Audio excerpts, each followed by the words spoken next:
नमस्कार, मैं हूं संजय शर्मा। आप देख रहे हैं 4 पीएम न्यूज़ नेटवर्क। आपको याद होगा प्रधानमंत्री नरेंद्र मोदी 10 सालों के बाद मतलब पूरा सेकंड टर्नओवर खत्म होने के जस्ट पहले अचानक नागपुर पहुंचे थे, रात में रुके थे। और राजीव रंजन सिंह जी ने नागपुर से खुलासा किया था कि उस रात में क्या किया था, नरेंद्र मोदी जी ने किनसे मिले थे, आखिर संघ के नेताओं ने दूरी क्यों बनाई, गडकरी क्यों नहीं आए थे, वो पूरा खुलासा किया था। उसी तर्ज पर अमित शाह अचानक नागपुर पहुंचे। गडकरी फिर नहीं आए। गडकरी मोदी से मिलने नहीं आए, गडकरी शाह से नहीं मिलने आए। और सारी बात हो रही है नागपुर में। वो नागपुर जहां मोहन भागवत बैठते हैं, वो नागपुर जहां संघ के सारे बड़े लोग बैठते हैं, वो नागपुर जहाँ के गडकरी सांसद हैं। माजरा है क्या? क्या संजय जोशी का नाम आगे बढ़ने से मोदी शाह बेचैन हो गए? अब तो अखबारों में भी खबर छपने लगी कि संजय जोशी भाजपा के नए राष्ट्रीय अध्यक्ष हो सकते हैं। ये खबर कितना बेचैन कर रही होगी मोदी जी को, सोचिए। जीवन की आखिरी राजनीतिक पारी है उनकी। 75वां साल शुरू हो गया। उम्र के इस पड़ाव पर आकर कोई कहे कि संजय जोशी बीजेपी के राष्ट्रीय अध्यक्ष हो सकते हैं, ये कल्पना ही उनको कब कभी चढ़ा देती होगी। लेकिन ये राजनीति है, बड़ी निर्मम है, किसी को छोड़ती नहीं है। तो क्या है हालात, क्या है खेल, महाराष्ट्र की राजनीति में क्या कुछ चल रहा है? चलते हैं सीधे नागपुर राजीव रंजन जी के पास। बहुत शानदार विश्लेषण रहता है, उनसे बातचीत करते हैं और इस पूरी राजनीति की कहानी को समझने की कोशिश करते हैं। आपसे रिक्वेस्ट है चैनल को ज्वाइन करना और सब्सक्राइब करना ना भूलें। सुनते हैं राजीव रंजन की बात। 4 पीएम न्यूज नेटवर्क में स्वागत है राजीव रंजन जी आपका। मुझे वो दिन याद है कि जब आपने खुलासा किया था कि प्रधानमंत्री नरेंद्र मोदी 10 सालों में पहली बार रुके हैं नागपुर में। और आपने ही हमारे शो में खुलासा किया था कि गडकरी मिलने नहीं आए उनसे। और ये बात भी थी कि कारण क्या है, संघ के तालमेल के लिए या क्या संघ को मनाने के लिए मोदी जी रुके हैं। क्योंकि हम नागपुर में रहते हो, नेटवर्क आपका बहुत अच्छा है नागपुर में। अब अचानक अमित शाह भी उसी शैली में नागपुर पहुंचे और उसके बीच में पहुंचे जब संजय जोशी का और हमने और आपने जब वीडियो रिकॉर्ड किया था। देश में पहली बार हमने खुलासा किया था कि संजय जोशी का नाम भी चल रहा है भाजपा के अध्यक्ष के रूप में। मैंने वीडियो में यह भी कहा था कि देश के किसी अखबार में, किसी चैनल पे कहीं ये खबर नहीं है। ये 4 पीएम ब्रेकिंग है। उसके बाद तो अखबारों में भी छपी, कई चैनल पे भी चली। अमित शाह अचानक पहुंचे नागपुर। महाराष्ट्र में चुनाव की सरगर्मियां शुरू हो गई हैं। हरियाणा और जम्मू कश्मीर के चुनाव के तुरंत बाद महाराष्ट्र में चुनाव कराना है। अमित शाह नागपुर क्या करने पहुंचे? क्या संजय जोशी के जो कदम आगे बढ़ा रहा है संघ, उसको रोकने पहुंचे? संघ को कोई मैसेज देने पहुंचे? गडकरी जी को कोई मैसेज देने पहुंचे? अमित शाह का अचानक नागपुर पहुंचना क्या संकेत दे रहा है? क्या कुछ पक रहा है संघ और भाजपा के बीच? बहुत ही बेहतरीन सवाल पूछा आपने। पर आपके सवाल का जवाब देने के पहले मैं अपने एक्सपीरियंस को कुछ आपके साथ शेयर करना चाहूंगा, क्योंकि आपने काफी सारी ब्रेकिंग न्यूज जो 4 पीएम पे हमने ब्रेक की थी और जिसको तमाम मीडिया ने कैरी किया 4 पीएम पे आने के बाद में। देखिए, मैं तो प्रिंट का आदमी हूं, आपको पता है संजय जी। प्रिंट में अगर हम कोई न्यूज लेते हैं किसी भी दूसरे सोर्स से, तो हम लिखते हैं according to Bloomberg, as per Reuters, disclose by Financial Times, यानी हम सोर्सेस को कोट करते हैं। पर यूट्यूब की दुनिया बड़ी एक गजब की दुनिया है। यहां पे किसी की भी कोई भी ब्रेकिंग न्यूज कोई दूसरा ले लेता है और कोई क्रेडिट नहीं देता है। मतलब एक जो जर्नलिज्म का एथिक्स है, जो आज तक प्रिंट में मैं देखता आया हूं कि फॉलो हो रहा है, यूट्यूब में कोई रूल्स नहीं है। मतलब कोई भी आपकी न्यूज को उठा लेता है, ब्रेकिंग न्यूज को, आपकी मेहनत, आपके इंटेलिजेंस सोर्सेस पर बड़े बड़े पत्रकार जो आपकी न्यूज को चोरी कर लेते हैं और आपको जरा भी क्रेडिट उसका नहीं देते। तो बड़ी गजब की दुनिया है। खैर एनीवेज, ये मेरा एक्सपीरियंस था, बड़ा अलग टाइप का एक्सपीरियंस था, तो मैंने सोचा आपके साथ शेयर करूं, मैं दर्शकों के साथ शेयर करूं। बहरहाल आपके सवाल पे आते हैं। देखिए, आपने बहुत ही गजब का सवाल पूछा है संजय जी कि अमित शाह क्या कर रहे थे नागपुर में। और उससे भी बड़ी बात है कि अमित शाह आए पर नितिन गडकरी नहीं आए। ठीक है, कहा ऐसा जाता है कि बताया, कहा क्या जाता है, मैं खुद ही मिला बहुत सारे लोगों से आज। तो देखिए, ये आए हैं रिव्यू मीटिंग करने के लिए। रिव्यू किस चीज की? तो भाई असेंबली इलेक्शन महाराष्ट्र में जो होने वाले हैं उसकी कैसी तैयारी होने वाली है। ठीक है, परंतु जो अंदर कुछ जो सुगबुगाहट है, जो मुझे इन्हीं लोगों से पता चला, वो ये है कि देखिए एक आई मीन ये Nitin Gadkari ji member of parliament है नागपुर के, उनका नहीं आना एक बहुत बड़ा जो है वो क्वेश्चन मार्क लगाता है, खामोशी के साथ एक क्वेश्चन मार्क लगाता है। देखिए आप एक चीज को समझिए Sanjay ji, when I was a kid this was a free country. यहाँ पे बफोस के मामले में हमने देखा कि कैसे कांग्रेस के अंदर से सुगबुगाहट हुई और इतने सारे लीडर्स ने विद्रोह किया।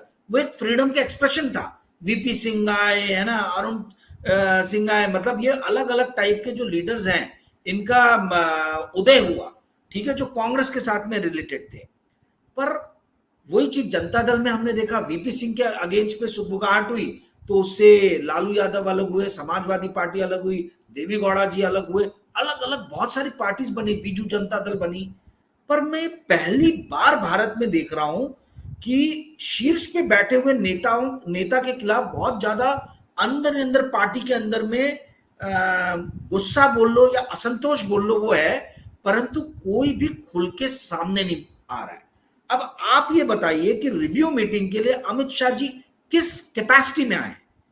अमित शाह जी ना तो भारतीय जनता पार्टी के अध्यक्ष हैं, ना वो महाराष्ट्र के प्रभारी हैं, ना वो ऑर्गेनाइजेशन में कोई बड़ी पोस्ट ये करते हैं, ना वो भारतीय जनता पार्टी के महाराष्ट्र के अध्यक्ष हैं। तो अमित शाह जी किस हैसियत से रिव्यू मीटिंग लेने के लिए नागपुर पधारे? Member of parliament Nitin Gadkari आते तो मुझे समझ में आता, परंतु गजब की बात यह है कि इतने भारी भारी नेता है भाजपा के अंदर में, कोई इस बात पे सवाल नहीं उठा रहा कि भैया ये चाल चरित्र और चेहरा की बात करने वाली पार्टी है, ये कंसेंसस में बिलीव करने वाली पार्टी है, ये सामंजस्य और समन्वय के साथ में जो है वो फैसला लेने वाली पार्टी है। ये कोई प्राइवेट लिमिटेड कंपनी नहीं है दो लोगों की कि अपने हिसाब से काम होगा। बट ना तो भारी भारी पॉलिटिशियन इस बात को उठा रहे हैं और ना ही भारी भरकम जो इतने बड़े मीडिया एनालिस्ट लोग हैं वो इस बात को उठा रहे हैं कि भाई ये अमित शाह जी किस हैसियत से पार्टी की रिव्यू कर रहे हैं, ये किसी को नहीं मालूम है। ठीक है, पार्टी का रिव्यू किया गया आज मीटिंग में, और जैसा मैंने आपको बताया था कल की न्यूज में, परसों की न्यूज में, बहुत सारे लोगों ने फिर उसके बाद उस न्यूज को भी उठाया और इस न्यूज को भी उठाएंगे, इस क्वेश्चन को भी उठाएंगे। देखिए इतने पॉलिटिकल एनालिस्ट है, अमित शाह क्यों और किस हैसियत से हर राज्य में जाके ये कर रहे? जेपी नड्डा जी का फिर क्या अर्थ है, क्यों वर्किंग प्रेसिडेंट है? तो ये सवाल उठ नहीं रहा है, ये उठाना चाहिए, एटलीस्ट पॉलिटिकल एनालिस्ट लोगों ने उठाना चाहिए, पहली चीज। दूसरी चीज जो मैंने आपको बताया था कि बहुत सारे विधायक हैं जिनकी टिकटें कटने का जो है वो बात चल रही है, ठीक है, तो कहीं इलेक्शन के पहले ही बगावत के बिगुल ना बच जाए, ठीक है, उसके लिए भी एक ये था कि भाई उस बिगुल को बजने के पहले ही जो है खामोश कर दिया जाए। अमित शाह जी का आपको स्टाइल मालूम है, क्या स्टाइल ऑफ फंक्शनिंग है।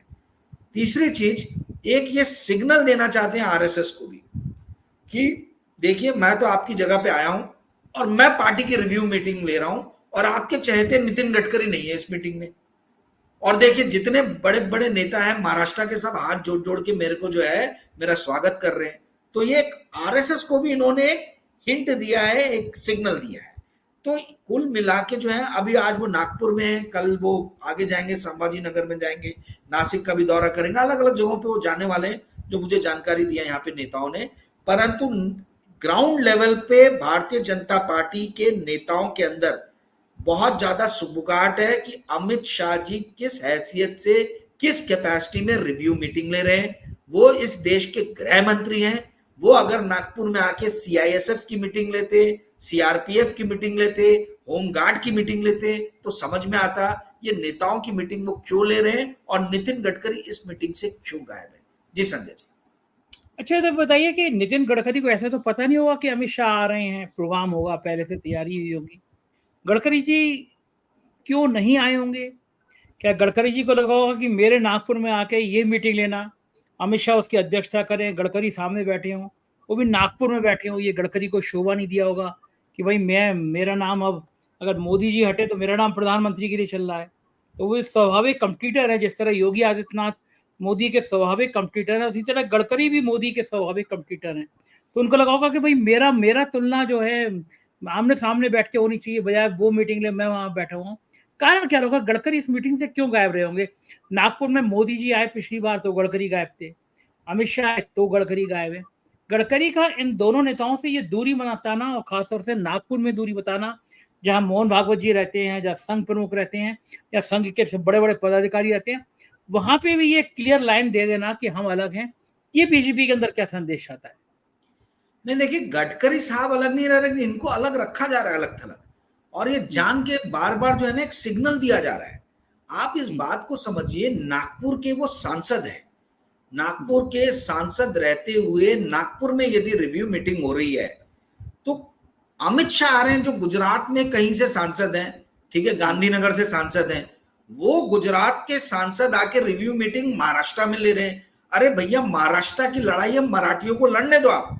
मैं आपको बता रहा हूं, जो भी भारतीय जनता पार्टी का थोड़ा बहुत भी जो स्कोप है इस इलेक्शन में, अगर ये महाराष्ट्र की लड़ाई को मराठी लीडर्स को नहीं लड़ने देंगे भाजपा के, और ये जबरदस्ती महाराष्ट्र की जो लड़ाई है, महाराष्ट्र का जो ये चुनावी संग्राम है, इसको मराठी के बदले गुजराती ताकतें लड़ने की कोशिश करेंगी, तो जो बचा खुचा भी जो थोड़ा बहुत चांस है वो भी खत्म हो जाएगा। मैं आज आपको बता रहा हूं, मैंने आपके इस इंटरव्यू में, इस पैनल पे कई बार कहा है कि आपसे 20 मीटिंग अमित शाह जी की और 20 मीटिंग नरेंद्र मोदी जी की महाराष्ट्र में करा दीजिए, जो सीट इनको आने वाली है वो सीट भी चली जाएगी।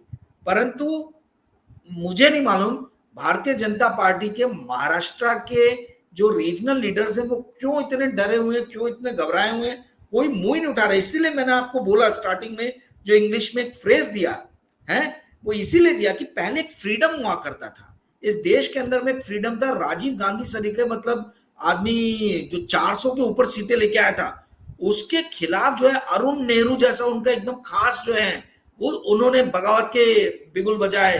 डम्पी एकदम जो उनके क्लोज फ्रेंड हुआ करते थे वो चले गए, आपके विश्वनाथ प्रताप सिंह चले गए, बड़े बड़े लीडर जो उस टाइम में कांग्रेस में काफी गुड बुक्स में थे राजीव गांधी के, वो लोग चले गए एक मुद्दे को लेके।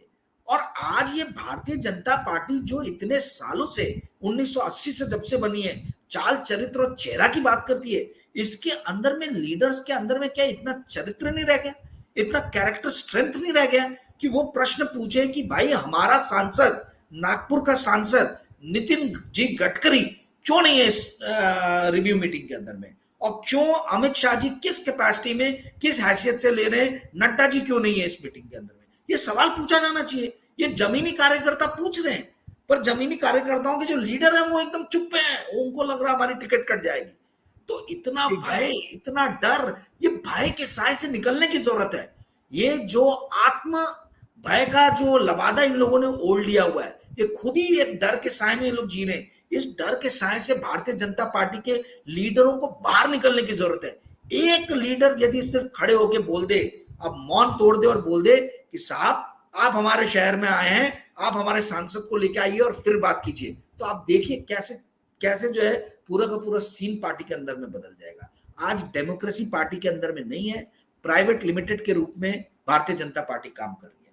जी संजय जी, बिल्कुल ठीक कह रहे हैं। जो लड़ाई हमने उत्तर प्रदेश में देखी थी लोकसभा चुनाव से पहले, मोदी बनाम योगी, योगी बनाम केशव मौर्य, योगी बनाम डिप्टी सीएम, तो ये जो लड़ाई थी उसका नुकसान बीजेपी को बहुत हुआ उत्तर प्रदेश में, कि अलग अलग खेमे में बनी नजर आ रही थी। उससे कम खेमेबाजी महाराष्ट्र में भी नजर नहीं आ रही है। गडकरी का गुट अलग, देवेंद्र फडणवीस का गुट अलग, अमित शाह का गुट अलग, ये एकनाथ शिंदे अलग सुर बना रहे हैं। चुनाव में अब 1-2 महीना रह गया है। ये भले ही वो बड़े बड़े देश के गोदी मीडिया चैनल कहें कि महाविकास अघाड़ी नेतृत्व का नाम तय नहीं कर पा रहा, कोई फेस तय नहीं कर पा रहा, लेकिन असली हालत तो पक्की भारतीय जनता पार्टी के अंदर है। असली परेशानी तो महाराष्ट्र भाजपा के अंदर है कि वो तय नहीं कर पा रही कि उन्हें करना क्या है। तो लड़ाई जो है महाविकास अघाड़ी में कम है, महायुति में ज्यादा है। क्या लग रहा है आपको कि क्या इतनी आसानी से अजीत पवार मैनेज हो जाएंगे? अजीत पवार जिनका दिल अपने चाचा की तरफ इलू इलू करने लगा है, कब वो चाचा की तरफ कन्वर्ट हो जाएं, तो क्या वो अजीत पवार, एकनाथ शिंदे ये सब रोक पाएगी बीजेपी? या बीजेपी का प्लान ये है कि चुनाव से पहले कोई कोशिश कर ले कि शरद पवार की तरफ चारा डाल दें, उद्धव गुट को वापस बुला ले? इस तरह की रणनीति के भी मास्टर माने जाते हैं अमित शाह, कहा जाता है तोड़ फोड़ और ये सब पॉलिटिक्स अमित शाह को बहुत अच्छी तरह आती है। क्या इस तरह के किसी कदम के लिए अमित शाह वहां गए होंगे? देखिए, अमित शाह जी, मैं आपको बताता हूँ, देखो 3 सिनेरियो हो सकते हैं संजय जी। एक तो ये जो मैंने आपको शुरू में बताया कि भाई ये एक सिग्नलिंग है, ये एक इशारा है राष्ट्रीय स्वयंसेवक संघ को कि भाई आपके हम गढ़ में आए हैं, आपके चहेते सांसद नहीं है और हम जो है आके अपने हिसाब से जो है काम कर रहे हैं, ठीक है। दूसरा जो है वो ये है कि जैसे हम ईमेल में सीसी नहीं लिखते हैं, सीसी कर देते हैं, मतलब मेल किसी और को रहता है, सीसी कर देते हैं। तो ये इसी तरीके से जो है राष्ट्रीय स्वयंसेवक संघ को ये एक इशारा दे रहे हैं कि भाई आप सीसी में हो, मतलब आपको जो है आपकी हमें जरूरत नहीं है, हम आपको कॉन्फिडेंस में रखने की जरूरत नहीं मेन है। मेन मेन मेन मेल लिखा किसको गया? गडकरी को लिखा गया मेन मेल? मेल जो है ये पूरे भाजपा को एक सिग्नल दिया जा रहा है कि आफ्टर महाराष्ट्र। नरेंद्र मोदी अमित शाह जो है वही सर्वे सर्वा है, ठीक है। हाँ। ये जो संजय जोशी की जो हमने यहाँ 4 PM पे न्यूज ब्रेक की है, ये बहुत बड़ी न्यूज है संजय जी। और ये इस चीज को जो है ये अमित शाह जी और भारतीय जनता पार्टी के जो दूसरे लीडर है वो चीज समझ रहे हैं। आपको भी देखिए बहुत लोगों के फोन आए थे, बीजेपी के अंदर से आए थे, आपको आपने मुझे बताया, मुझे भी बहुत लोगों के फोन आए और एक दो लीडर्स तो रोने लगे फोन पे कि आज हम जो भी हैं वो संजय जोशी के कारण है। तो ये जो संजय जोशी का जो एकदम से ये निकला है, जो अभी तक दबा हुआ था, अमित शाह और मोदी जी को बहुत तकलीफ होती है यदि कोई दबी हुई न्यूज बाहर निकल जाती है तो, ठीक है। तो ये अभी तक दबा हुआ था, इसलिए आप देखिए कि ये किसी भी तरीके की इंफॉर्मेशन को बाहर नहीं आने देते। ये ट्वीट के द्वारा इन्होंने इंस्ट्रक्शन देके रखा है हर मंत्री को कि आप किसी पत्रकार से नहीं मिलेंगे, आपको कोई न्यूज देना होगा तो आप अपने ट्विटर पे जाइए और ट्वीट कीजिए और उससे जो पत्रकारों को उठाना होगा वो उठाएंगे। सोचिए ये हाल हो रखा है। तो ये इतनी दबी हुई जो न्यूज थी, जो 3 महीने से ये भाजपा का अध्यक्ष नहीं घोषित कर पा रहे थे और जिस नाम के लिए आरएसएस अड़ा हुआ था, वो न्यूज जब बाहर आ गई तो इनको एक सिग्नल देना जरूरी है कि देखिए हम अभी भी जो है हम कंट्रोल में। तो मैं आपको 3 सिनेरियो बता रहा था। देखिए एक सिनेरियो तो ऐसा है कि जो 2014-2019 में था कि राष्ट्रीय स्वयंसेवक संघ को सीसी कर दिया जाता था, घोषणा में पहले कर दी जाती थी और डिसीजन पहले ले लिए जाते थे। मोदी जी डिसाइड कर लेते थे किसको अध्यक्ष बनाना पार्टी का, अमित शाह जी डिसाइड कर लेते थे कौन से राज्य में कौन कौन प्रभारी रहेंगे और फिर उसके बाद में दोनों मिलकर चीफ मिनिस्टर डिसाइड कर लेते थे और बाद में संघ को बताते थे, ठीक है। यानी सीसी करना जो है वो हुआ। दूसरा सिनेरियो जो है वो ये सिनेरियो है कि देखिए जहां तक बात आ रही है, जो अभी यथास्थिति है कि अभी सीसॉ चल रहा है, कभी पल रहा भारी आरएसएस का, कभी पल रहा भारी भाजपा इनका मोदी और अमित शाह जी का है। 240 की सीट पे है, ये बस ये उम्मीद कर रहे हैं कि किसी भी तरीके से हरियाणा में हंग असेंबली, हंग ये आ जाए, असेंबली आ जाए। हंग असेंबली भी अगर हरियाणा में आ गई तो मोदी जी और अमित शाह जी को लगेगा कि इनकी एक तरीके से जीत हो गई है, सरकार नहीं बनने दिया हमने, तो फिर ये अपनी मनमानी पे आ जाएंगे। और ये भी देख रहे हैं कि अमेरिका के इलेक्शन में क्या रिजल्ट आने वाला है, वहां डेमोक्रेट्स आ रहे हैं कि रिपब्लिकन आ रहे हैं। यदि ट्रंप की वापसी होती है तो मोदी जी फिर से सशक्त होके उभरेंगे। आज उनको अमेरिका में वो सपोर्ट नहीं मिल रहा है। तीसरा सिनेरियो जो ये है, यदि ये हार जाते हैं हरियाणा में या महाराष्ट्र में, तो मैं आज आपको बता रहा हूं संघ खुद ही घोषित कर देगा कि संजय जोशी भाजपा के नए अध्यक्ष रहेंगे और अमित शाह जी और मोदी जी चुपचाप उनको फॉलो करना पड़ेगा। यदि ये स्थिति, मैं ये अंदर की बात है जो मैं आज आपको बता रहा हूं। देखिए संघ में कोई अकेला एक आदमी डिसीजन नहीं लेता है। मोहन जी भागवत है ना, भैया जी जोशी, दत्तात्रेय होसबले जी, वी भगैया जी, अरुण कुमार जी, लिमिये जी, है ना, कृष्ण गोपाल जी, इन सब लोगों ने मिलकर डिसीजन ले लिया है कि अगर भाजपा कमजोर होती है, चुनावों में हारती है, तो हम संजय जोशी को नेशनल प्रेसिडेंट बीजेपी का अनाउंस कर देंगे, बना देंगे, ठीक है। और वो स्थिति जो है, अब इन लोग के लिए फेस सेविंग करना है तो महाराष्ट्र और हरियाणा में इनको किसी भी हाल में इलेक्शन को जीतना होगा। और यही इनका पूरा का पूरा जो जोर आजमाइश है, जो कोशिश है, वो यही है कि कैसे भी हंग असेंबली आ जाए हरियाणा में और महाराष्ट्र में हम तिगड़म करके कैसे भी गवर्नमेंट बना ले, परंतु वो बनता हुआ दिख नहीं रहा है, वो किसी भी कैलकुलेशन से आ नहीं रहा है जी। अच्छा, आपको क्या लगता है कि कितना खराब लग रहा होगा प्रधानमंत्री नरेंद्र मोदी को कि जीवन की ये आखिरी पड़ाव है, 75वां साल शुरू हो गया उनका और उम्र के इस पायदान पे पहुंच गए हैं कि अब शरीर भी साथ छोड़ते ही छोड़ता है, धीरे धीरे उम्र बढ़ती है, आप शारीरिक मानसिक रूप से थकने लगते हैं। उम्र का पड़ाव, उस उम्र के पड़ाव पर वो संघ जिसको उन्होंने इतनी ताकत दी, संघ के सब एजेंडे पूरे किए, 370 हटा दी, राम मंदिर बना दिया, और एंड टाइम पे संघ संजय जोशी, मतलब मोदी जी की राजनीतिक विरोधियों में जो सबसे बड़ा चेहरा है, जिसकी सीडी वीडी बनवा के जाना है, क्या क्या कहानी करा के उस बेचारे को किनारे किया गया, वो अचानक उसको इतनी ताकत देने की बात आने लगे। तो उम्र के इस पड़ाव पर ये झटका कैसा लगता होगा मोदी जी को, सोच सोच के कैसा लगता होगा? देखिए, जो बोएंगे वो काटेंगे। भाई, आपने किसी का करियर खत्म कर दिया, ऐसा इल्जाम लगाया जाता है। मैं नहीं बोल रहा हूँ, ऐसा सुना है मैंने। ठीक है, अब सीडी किसने बनाया, किसने छल कपट किया, किसने नकली सीडी बनाई, हमें नहीं मालूम है। पर उस टाइम में बहुत सारे लीडरों का नाम आया था कि भाई उमा भारती भी इन्वॉल्व थी, अरुण जेटली जी भी इन्वॉल्व थे, लाल कृष्ण आडवाणी जी भी इन्वॉल्व थे। जितने जो दिल्ली बेस्ड जो ये था, वो सभी के सभी लोग इन्वॉल्व थे। मोदी जी और अमित शाह जी का भी नाम आया कि भाई इन्होंने बहुत बड़ी भूमिका निभाई और उमा भारती को यूज किया उसको स्प्रेड करने के लिए। अब भगवान जाने इसमें सच्चाई क्या है, ये तो यही लोग बताएंगे कि भाई क्या सच्चाई है, किसने संजय जोशी के करियर को समाप्त किया, किसने संजय जोशी के करियर को खत्म किया। मैंने आपके प्रोग्राम में दो तीन हफ्ते पहले मेरे ख्याल से बताया था संजय जी कि नागपुर के नेता अभिशप्त हैं, है ना, इनको अभिमन्यु बना के घेर के ढेर किया जाता है। नितिन जी गडकरी जो भारतीय जनता पार्टी के दूसरी बार राष्ट्रीय अध्यक्ष बने, इनको घेर के एक सोची समझी साजिश के द्वारा जो है इनके करियर को लंबा करने का प्रयास किया गया। संजय जोशी हमारे नागपुर के, उनके भी करियर को जो है सोच समझ के लंबा करने का प्रयास किया गया। और अब यह सुनने में आ रहा है कि देवेंद्र फडणवीस जो हैं, इनके बारे में भी जो है बहुत सारी बातें बीजेपी के या हायर लेवल्स पे मैसेज गया है कि भाई देवेंद्र फडणवीस के जो दोस्त हैं, बहुत सारे दोस्त हैं उनके, एकदम से उनके पास में बहुत सारी संपत्तियां आ गई हैं। तो ये कंप्लेन गई है, ठीक है, ये इंटरनल मैं आपको इंफॉर्मेशन दे रहा हूं, ये बाकी लोग करेंगे। सडनली जो इनके दोस्त हैं, एक दोस्त हैं बंटी कुकरेजा जी, आइसक्रीम चला के टॉप एंड टाउन की फ्रेंचाइजी थी उनके पास में, यहाँ नागपुर में चलाते थे। उनके पिताजी छोटे मोटे बिल्डर थे, वो सडनली बहुत बड़े नागपुर के बिल्डर हो गए और उनके बिल्डिंग, मतलब टावर के टावर, लग्जूरियस टावर बना रहे हैं। उनके टावर में बोलते 4-5 करोड़ से नीचे के घर नहीं है, और सारे मुंबई और पुणे के बड़े बड़े ब्यूरोक्रेट्स और बिजनेसमैन वो लोग यहाँ पे ले रहे हैं टावर। भाई, नागपुर में ना तो उद्योग धंधे है ना कुछ है, नागपुर में 5 करोड़ का घर खरीदने मतलब किसी भी तरीके से जस्टिफाई नहीं होता। अब क्यों यहाँ पर 4 करोड़ 5 करोड़ के घर खरीद रहे हो? तो इस तरीके की कंप्लेन्स ऊपर पहुंची हैं। उनके और भी कई मित्र हैं जिन्होंने बहुत सारे लैंड खरीदा है, बहुत सारी मतलब संपत्तियां जो है सडनली उनके पास में आ गई। तो ये एक देवेंद्र फडणवीस सडनली एक लेंस के नीचे आ गए हैं, आरएसएस के भी और भाजपा के भी जो टॉप लेवल पे जो लीडर है उनके भी।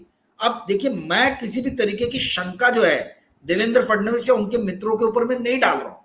मैं आपको ये बता रहा हूं कि ऊपर क्या कंप्लेन गई है, क्या समस्याएं गई है जो मुझे पता चली है। ठीक है, तो हो सकता है कि देवेंद्र फडणवीस को भी अभिमन्यु बनाया जाए और अभिमन्यु बना के उनके भी करियर को जो है वो मतलब ढेर करने का प्रयास किया जाए। वी डोंट नो, परंतु आज की डेट में स्थिति ये है, जो मैं देख रहा हूं, इतिहास जो है वो बहुत बड़ा प्रमाण होता है और इतिहास में ये दर्ज है कि नागपुर के लीडर्स अभिशप्त हैं, इनको घेर के इनको ढेर किया जाता है। जी संजय जी, बिल्कुल ठीक बात है और बहुत निगाह बनी रहेगी हम लोगों की।